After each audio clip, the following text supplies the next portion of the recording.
तो भाइयों, आज फिर से बात करूंगा मैं सौरव जोशी की। आज मैं बात करूंगा सौरव जोशी की कमाई। वो यूट्यूब से मंथली मतलब महीने का कितना कमाता है।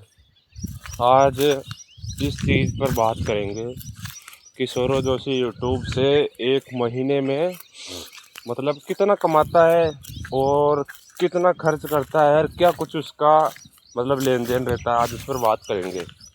तो सौरव जोशी एशिया का नंबर 1 ब्लॉगर है।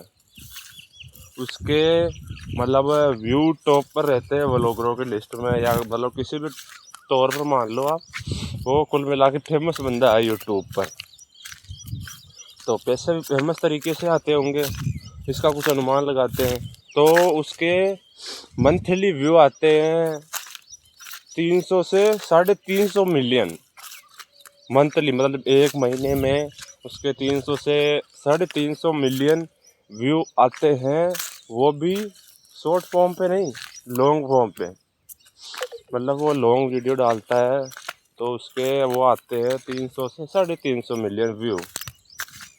तो जब मैंने अभी गूगल पे सर्च किया, वहाँ पे तो क्या 80 लाख रुपए या प्लस 1 CR ऐसा कुछ बता रहा था। पर मेरे हिसाब से मैं बताता हूँ तो उसकी जो ये तो उसका एड रिवेन्यू है, ये जो 1 करोड़ या 1.5 करोड़ तो उसका एड रिवेन्यू है पर मंथ का। और उसका जो टोटल एवरेज बैठता है महीने का, वो बैठता है 5 से 6 CR का, मतलब 5-6 करोड़। इतना वो मंथली अर्न करता है यूट्यूब से। उसमें प्रमोशन भी आ जाते हैं। उसमें वो मान लो अगर एक महीने में एक भी प्रमोशन करे, तो पीयूष जोशी ने बोला था ना एक वीडियो में कि हमें अगर कोई ब्रांड को ले या वो कोई करना हो तो हमें 1 करोड़ तो आगे से स्पॉन्सर होते हैं। बाकी हम कह रहे हैं कि 1 करोड़ 20 लाख, 1 करोड़ 30 लाख, 1 करोड़ 40 लाख, तो वो उस हिसाब से हमारे अनुसार बढ़ते जाते हैं। तो अगर महीने का एक वो भी मान ले तो वो भी उस 1 CR में प्लस कर देते हैं हम। चलो 1.5 CR प्लस कर दिया तो 2.5 CR हो गए। वो मतलब 2.5 CR तो ऐसे हो गए। महीने का एक प्रमोशन तो आराम से करता है यार, 2 भी कर दो तो वो फिर 4-5 करोड़ वो आराम से। और फिर इंस्टाग्राम के वो अलग फीचर, वो अलग ही है उसके। अगर वो शॉपिंग का वो कुछ और अलग लगाएगा यूट्यूब में अपने वीडियो में, तो वो उसका कमीशन भी मिलेगा उसको।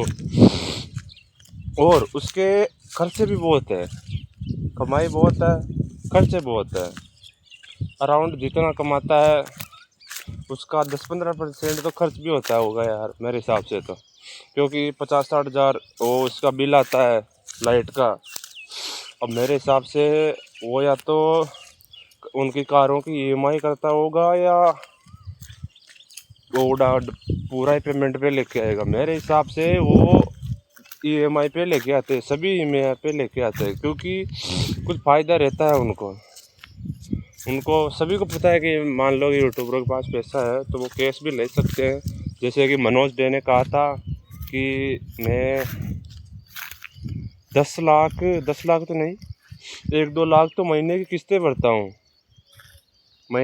भरता हूँ और मैं चाहूँ तो कैश भी करा लेता, पर कुछ कारणों की वजह से मैं किस्तें रख रखी है मैंने। हाँ, मतलब EMI पे लेती है वो, मतलब सभी EMI पे लेते हैं सभी यूट्यूबर। तो वो महीने के सौरव जोशी के पास तो थोड़ी मोस्ट एक्सपेंसिव कारें हैं, तो वो भी कुछ उनका जाता ही होगा। 4-5 लाख तो उनके वो महीने की वो जाती होगी। और फिर खाना पीना जोड़ लो तुम, और आए दिन ही होटलों में रहते हैं भाई साहब। तो अभी कंटिन्यू ही थे 5-6 दिन थे तो उसी में ही है होटलों में। तो उसका खर्चा भी एक अलग तरीके से जुड़ता है उनमें। तो 5-6 करोड़ तो उसकी मंथली इनकम है बाकी बेसिकली देखा जाए तो। और उसके खर्चे भी बहुत है, वो कमाता भी बहुत है, और एक तगड़ा ऑन टॉप यूट्यूबर भी है। तो मिलते हैं अगले वीडियो में।